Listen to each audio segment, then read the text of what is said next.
Hi, and welcome to the second Monday of February. Remember, we said February will be looking at the subject of covenant.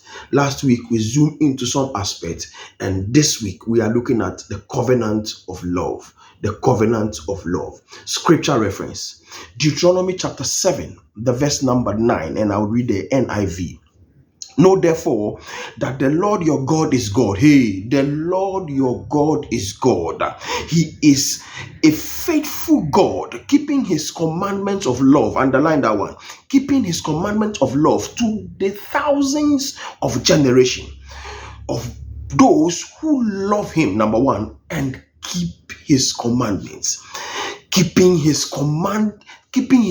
covenant of love to a thousands of generations of those who love him and keep his commandments What exactly do we mean by covenant of love? Covenant of love, according to the scripture we read, refers to God's unwavering commitment to his people, demonstrated by his faithfulness and those who love him and keep his commandment. So it's talking about the unwavering commitment of God's love to those who love and keep his commandments. So as a matter of fact, you need to do all that you need to do to attract this covenant of love from God. Because if you love him and you keep his commandments, you will definitely attract this covenant of and when the covenant of love is upon you, what is sickness, what is struggling, what is pain, God by his covenant of love will take away all those things. So if we look at three things with which you can attract this covenant of love. Three things you need to do to attract this covenant of love. The number one thing is to love God with all your heart. Hey, scripture reference, Deuteronomy chapter 6, the verse number 5. Love God with all your heart. Demonstrate your love to God. This involves surrounding yourself or your entire being with God's things and God's abilities. Listen, love him from your heart. Don't let anybody coerce you to love him. Love him.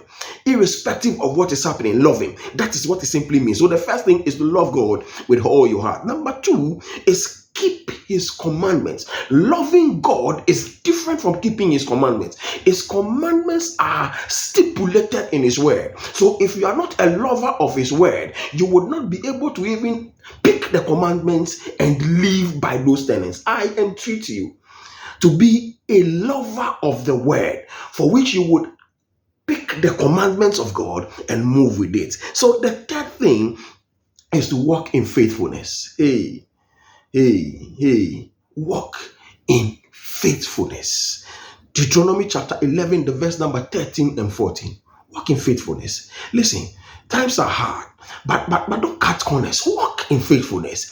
Things are difficult, but walk in faithfulness. Walking in faithfulness involves being consistent in our obedience to God, being consistent with our obedience to God. I entreat you today that all you need in the struggling of this world is the covenant of love that emanates from God.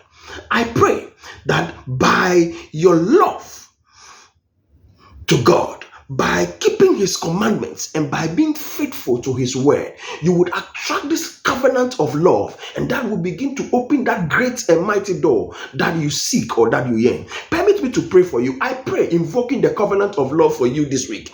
Covenant of love will rest upon you. Your ways of loving God will begin to be aligned. Your God commands with which you build your life would always emanate, and I pray that you'll be faithful to God. I love you, and I'll see you next week whilst we continue in the journey of covenant. Remember, in this dispensation, without covenant, you would not succeed. It is only covenant that will break through for you. I love you, and I'll see you next week. God bless you.